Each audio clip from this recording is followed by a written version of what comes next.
Assalomu alaykum, hurmatli tomoshabinlar.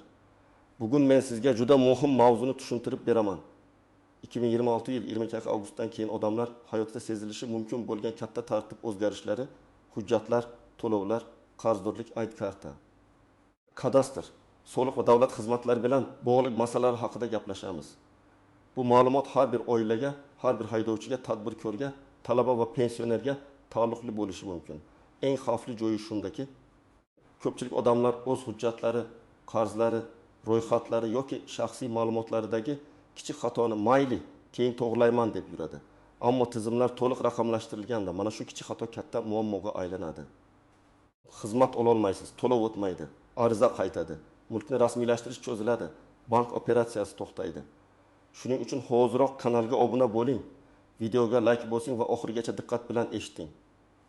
Men vahima qilish uchun emas, sizni oldindan tayyorlash uchun gapiryapman.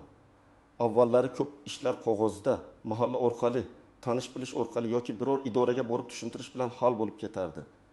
Masalan, pasportdagi ism bir joyda Abdulla, boshqa bazada Abdulloh bo'lsa ham, odam biror xodimga tushuntirib, qog'oz ko'rsatib, arizasini o'tkazib olardi. Kadastr hujjatida uy raqami boshqacha, soliq bazasida boshqacha bo'lsa ham, bu yillar davomida bilinmay yurishi mumkin edi. Bankda telefon raqam boshqa odam nomida, kommunal to'lovda shaxsiy hisob eski egasi nomida turgan holatlar ham juda ko'p. Endi esa asosiy o'zgarish shundan iboratki, davlat xizmatlari, banklar, soliq, kadastr, jarimalar, notarial amallar, ijtimoiy nafaqalar, kommunal xizmatlar va boshqa ko'plab sohalar bir-biri bilan ko'proq bog'lanib boryapti. Ya'ni bitta joydagi xato boshqa joyda darhol ko'rinadi.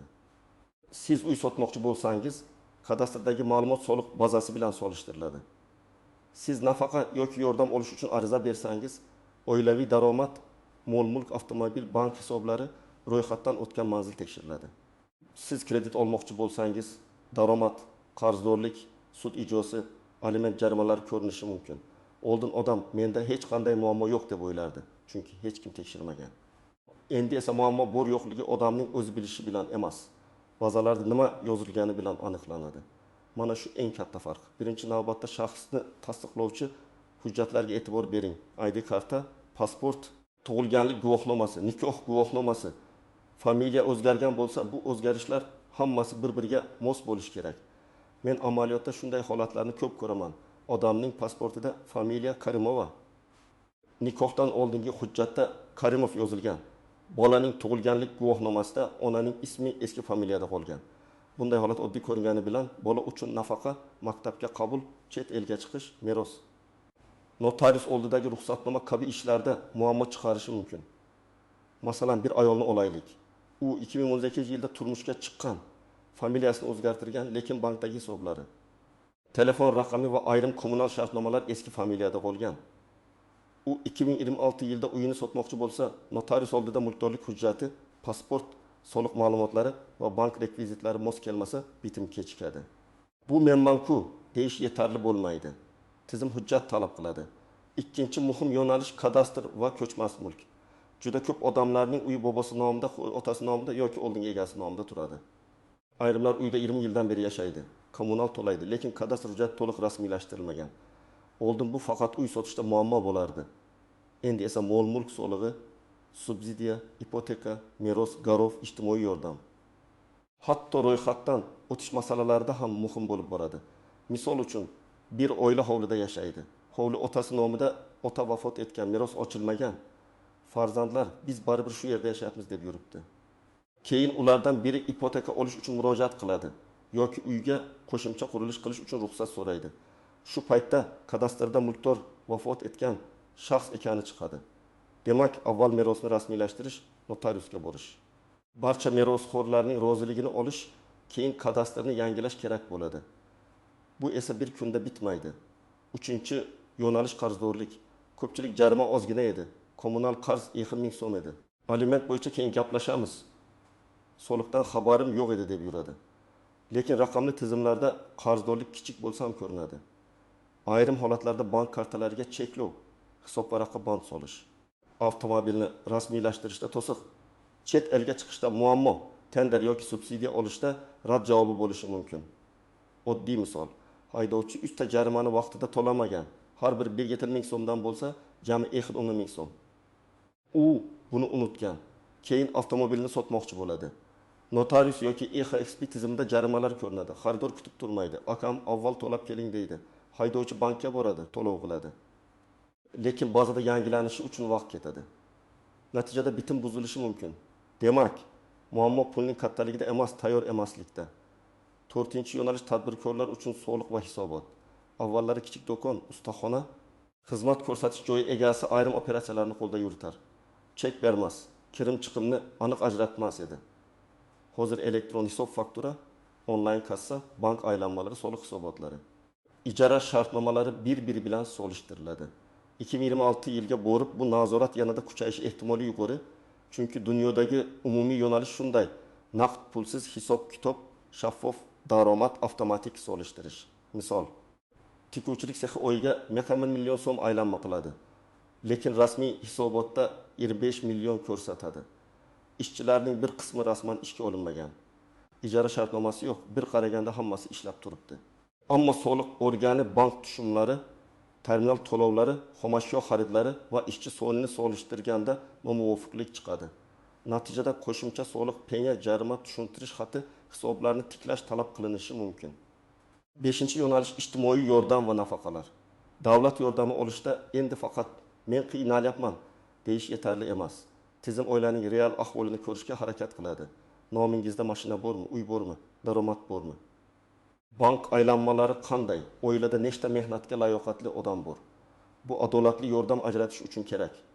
Lekin ba'zan bazadagi xato sababli haqiqatan muhtoj odam ham rad javobini olishi mumkin. Misol uchun, ayol yolg'iz 3 farzand boqadi. Lekin uning nomida 15 yil oldin sotilgan eski avtomobil bazada hali ham turibdi. U yordam so'raganda tizim nomida avtomobil bor deb ko'rsatadi. Aslida mashina allaqachon boshqa odamda, lekin oldi-sotdi to'liq rasmiylashtirilmagan. Natijada ayol o'z haqqini olish uchun avval avtomobil masalasini hal qilishi kerak bo'ladi. Men eng avvalo hujjatlari eski bo'lgan odamlarga murojaat qilaman. Eski pasport, muddati o'tgan hujjat, noto'g'ri yozilgan ism sharif, tug'ilgan sana xatosi, nikoh yoki ajrim hujjatlari ba'zida ko'rmayotgan bo'lsa, siz tayyorgarlikni kechiktirmang. Ikkinchi guruh, uy-joyi to'liq rasmiylashtirilmaganlar. Meros ochilmagan, kadastr yo'q, yer uchastkasi hujjati chala, qo'shimcha qurilish kiritilmagan, uy raqami yoki ko'cha nomi o'zgargan bo'lsa, buni tekshirish kerak. 3-guruh qarzdorligi borlar. MIBI, soliq, kommunal, aliment, sud qarori, jarima, kredit, mikroqarz bo'yicha qarzingiz bor yo'qligini bilmasangiz, demak xavf bor. Menga hech kim qo'ng'iroq qilmadi degan gap himoya bo'lmaydi. 4-guruh tadbirkorlar. Ayniqsa naqd pul bilan ishlaydiganlar. Ishchilarni rasmiylashtirmaganlar, ijara shartnomasiz ishlayotganlar, kassadan foydalanmayotganlar, hisob-kitobni aralashtirib yuborganlar. Bu odamlar oldindan buxgalter bilan o'tirib, hamma narsani tartibga solishi kerak. 5-guruh chet elga chiqmoqchi bo'lganlar. Talaba, migrant, ziyoratchi, ishchi, sayyoh, haydovchi. Sizda pasport muddati, qarzdorlik, sud ijrosi, aliment, harbiy ro'yxat, bolani olib chiqish uchun rozilik. Viza hujjatlari masalalarida xato bo'lsa, safar oldidan asabiylashasiz. Buni aeroportda emas, hozir tekshirish kerak. Agar sizning ID kartangiz joyida bo'lsa, kadastr hujjatlaringiz to'liq bo'lsa, qarzdorligingiz bo'lmasa, soliq va kommunal to'lovlaringiz vaqtida to'lansa, familiya, ism, tug'ilgan sana hamma joyda bir xil bo'lsa, siz vahima qilmasangiz ham bo'ladi. Lekin baribir men bunday odamlarga ham yiliga kamida bir marta o'z ma'lumotlarini tekshirishni maslahat beraman. Chunki xato har doim odamning aybi bilan bo'lmaydi. Ba'zan bazaga noto'g'ri kiritiladi. Ba'zan eski ma'lumot yangilanmay qoladi. Ba'zan boshqa odamning qarzi sizning hisobingizga tushib qoladi. Ba'zan telefon raqami yoki manzil almashgani uchun xabarnoma kelmaydi. Shuning uchun tartibli odam ham tekshiruvdan zarar ko'rmaydi. Eng katta tuzoq, mening qo'limda qog'oz bor, demak hammasi joyida deb o'ylash. Bugun faqat qog'oz yetarli bo'lmasligi mumkin. Qog'ozdagi ma'lumot elektron bazada ham to'g'ri ko'rinishi kerak. Masalan, sizda kadastr hujjati bor, lekin elektron reyestrda maydon boshqacha turibdi. Yoki nikoh guvohnomasi bor, lekin bazada nikoh qayd etilmagan ko'rinadi. Shunda siz qog'ozni ko'rsatib, bazani tuzatishga ariza berasiz. Demak, qog'ozni tashlab yubormang, lekin elektron holatini ham tekshiring. Ikkinchi tuzoq, eski telefon raqam. Ko'p davlat xizmatlari SMS kod, xabarnoma, bank tasdiqlovi, ariza holati haqida xabarni telefon raqamga yuboradi. Agar raqam akangiz, turmush o'rtog'ingiz, farzandingiz yoki eski sim karta nomida bo'lsa, muammo chiqishi mumkin. Ayniqsa bank soliq kabineti my.gov.uz kommunal ilovalar va elektron imzo bilan ishlaganda shaxsiy telefon raqami juda muhim. 3-tuzoq ishonchnoma bilan yurilgan mulk. Ba'zi odamlar mashina yoki uyni ishonchnoma orqali olgan, lekin egasi sifatida rasmiylashtirmagan. Ishonchnoma muddati tugashi, egasi vafot etishi, merosxo'rlar chiqishi, sud nizosi bo'lishi mumkin. Men pulini berganman degan gap har doim ham yetarli bo'lmaydi. Mulk sizning nomingizda bo'lmasa xavf bor. 4-tuzoq qarzdorlikni to'lab kvitantsiyani saqlamaslik. Siz to'lov qildingiz, lekin baza kech yangilandi yoki texnik xato bo'ldi. Shunda sizda to'lov cheki bo'lishi kerak. Men har doim aytaman. Soliq, jarima, kredit, aliment, kommunal, davlat boji bo'yicha to'lov qilganingizda elektron chekni telefoningizda alohida papkada saqlang. Iloji bo'lsa PDF qilib yuklab oling. 5-nozik masalaga. Nomingizda bor mol-mulkni bilmaslik. Ba'zan ota-ona farzand nomiga uy yoki mashina rasmiylashtirgan bo'ladi. Farzand bundan xabardor emas. Keyin u ijtimoiy yordamga murojaat qilganda rad javobi oladi. Yoki turmush qurayotgan odam moliyaviy majburiyatlarda muammo ko'radi. Shuning uchun nomingizda nima borligini tekshirib qo'yish juda muhim. 6-masala chet eldagi o'zbekistonliklar. Agar siz Rossiya, Qozog'iston, Turkiya, Koreya yoki boshqa davlatda ishlayotgan bo'lsangiz, O'zbekistondagi hujjatlaringizni unutib qo'ymang. Pasport muddati tugashi, kadastrdagi meros masalasi, soliq qarzi, aliment, sud ijrosi. Bank kartasi bloklanishi siz uzoqda bo'lganingizda yanada qiyin hal bo'ladi. Ishonchli vakilga notarial ishonchnoma berish, elektron xizmatlardan foydalanishni o'rganish, yaqinlaringiz orqali tekshirtirish kerak. 1-qadam. Shaxsiy hujjatlaringizni tekshiring. ID karta yoki pasportingizni oling. Ism, familiya, otasining ismi, tug'ilgan sana, tug'ilgan joy ham hujjatlarda bir xilmi qarang. Tug'ilganlik guvohnomasi, nikoh guvohnomasi, ajrim haqidagi hujjat, farzandlaringizning hujjatlari bilan solishtiring. Agar bitta harf ham farq qilsa, bu mayda narsa demang. Fuqarolik holati dalolatnomalarini yozish organiga, ya'ni FDYO bo'limiga yoki davlat xizmatlari markaziga murojaat qiling. 2-qadam. my.gov.uz orqali shaxsiy kabinetingizni tekshiring. Agar elektron raqamli imzo kerak bo'lsa, uni rasmiylashtiring. Telefon raqamingiz o'zingizning nomingizda bo'lsin. Shaxsiy kabinetda ko'rsatilgan arizalar, ma'lumotnomalar, mulk, jarima, soliq, pensiya yoki boshqa xizmatlar bo'yicha ma'lumotlarni ko'rib chiqing. 3-qadam. Qarzdorliklarni aniqlang. MIB bo'yicha ijro ishi bormi? OHSP jarimalari bormi? Soliq qarzi bormi? Kommunal qarzdorlik bormi? Bank kreditlari bo'yicha kechikish bormi? Tekshiring. Agar qarz bo'lsa, uni bo'lib to'lash imkoniyati, qayta hisoblash, e'tiroz berish yoki to'liq yopish yo'lini tanlang. To'laganingizdan keyin chekni saqlang va bazada qarz o'chganini qayta tekshiring. 4-qadam. Kadastr hujjatlarini tartibga soling. Uy, yer, kvartira, do'kon, garaj, dala hovli bo'lsa, kadastr pasporti, mulk huquqi hujjati. Meros hujjati, oldi-sotdi shartnomasi, hadya shartnomasi, sud qarori kabi asosiy qog'ozlarni bir joyga yig'ing. Kadastr agentligi yoki davlat xizmatlari markazi orqali elektron reyestrda ma'lumot qanday turganini tekshiring. Maydon. Manzil, mulkdor, ulushlar, cheklovlar to'g'riligiga e'tibor bering. 5-qadam. Tadbirkor bo'lsangiz, buxgalteriya audit qiling. Oxirgi 12 oy bank aylanmasi, kassadagi tushumlar, ijara shartnomasi, ishchilar bilan mehnat shartnomalari, soliq hisobotlari, elektron hisob fakturalar, tovar kirim hujjatlarini tekshiring. Agar rasmiy ishchi soni 2 kishi, lekin amalda 40 kishi ishlayotgan bo'lsa, bu xavf. Agar terminalga tushgan pul bilan hisobot mos kelmasa, bu xavf. Agar do'kon joy ijarada, lekin shartnoma yo'q bo'lsa, bu ham xavf. 6-qadam. Oilaviy hujjatlarni tartibga soling. Farzandlar tug'ilganlik guvohnomasi, maktab yoki bog'cha hujjatlari, emlash kartasi, yashash manzili, ota-onaning nikoh hujjati, aliment yoki vasiylik masalalari joyida bo'lishi kerak. Ayniqsa bola bilan chet elga chiqish rejangiz bo'lsa, ikkinchi ota yoki onaning roziligi.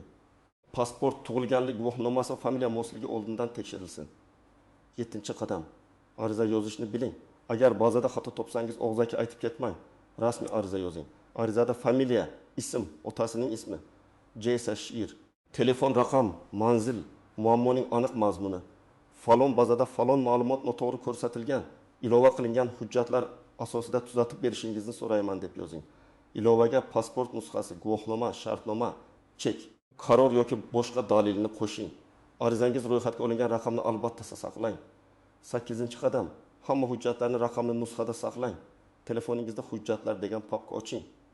ID karta, pasport, tug'ilganlik guvohnomasi, nikoh hujjati, kadastr, soliq to'lovlari, jarima cheklari, kredit yopilganligi haqida ma'lumot, diplom, mehnat daftarchasi yoki elektron mehnat ma'lumotlari nusxasini saqlang. Lekin ehtiyot bo'ling. Bu fayllarni begonalarga yubormang. Telegram guruhlarga tashlamang. Shaxsiy ma'lumotlaringizni firibgarlardan himoya qiling. 9-qadam. Firibgarlardan ehtiyot bo'ling. Katta o'zgarishlar haqida gap chiqqanda, albatta firibgarlar paydo bo'ladi. Men sizning qarzingizni o'chirib beraman. Pasport muammosini bazadan tozalayman. Kadastrni bir kunda qilib beraman. Jarimani yarim narxga yopaman degan odamlarga ishonmang. Davlat to'lovi bo'lsa, faqat rasmiy hisob orqali to'lang.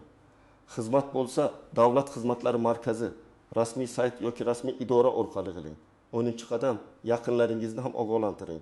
Ota-onangiz, buvingiz, qishloqdagi qarindoshingiz, chet eldagi aka-ukangiz ko'pincha bunday tizimlardan bexabar bo'ladi. Ularga yordam bering. Ayniqsa pensionerlar kommunal shaxsiy hisob, bank karta, telefon raqam, kadastr va meros hujjatlarida ko'p qiynaladi. Bitta xatoni hozir tuzatsangiz, keyin oylar davomida yugurishning oldini olasiz. Hurmatli tomoshabinlar, men bugun sizga oddiy, lekin juda muhim narsani tushuntirdim. 2026 yil 20-avgust sanasi atrofida eng katta xavf o'zgarishning o'zida emas, odamlarning tayyor emasligida. Hujjatlar mos bo'lmasa, qarzdorlik yashirin bo'lsa, kadastr chala bo'lsa, telefon raqam eski bo'lsa, tadbirkorlik hisobotlari tartibsiz bo'lsa, raqamli tizimlar buni ko'rsatadi va ishlaringiz to'xtab qolishi mumkin. Vahima qilmang, lekin beparvo ham bo'lmang. Bugundan boshlab hujjatlaringizni tekshiring, qarzlaringizni aniqlang. Kadastrni tartibga soling, elektron xizmatlardan foydalanishni o'rganing. Chek va arizalarni saqlang. Eng muhimi, rasmiy manbalarga tayangan holda ish qiling. Sizningcha, odamlar bunday o'zgarishlarga tayyormi yoki hali ko'pchilik bexabar yuribdimi? Fikringizni izohlarda yozib qoldiring. Video foydali bo'lgan bo'lsa, like bosing, yaqinlaringizga yuboring va kanalga obuna bo'ling. Men esa keyingi videolarda har bir yo'nalishni alohida yanada batafsil tushuntirib beraman.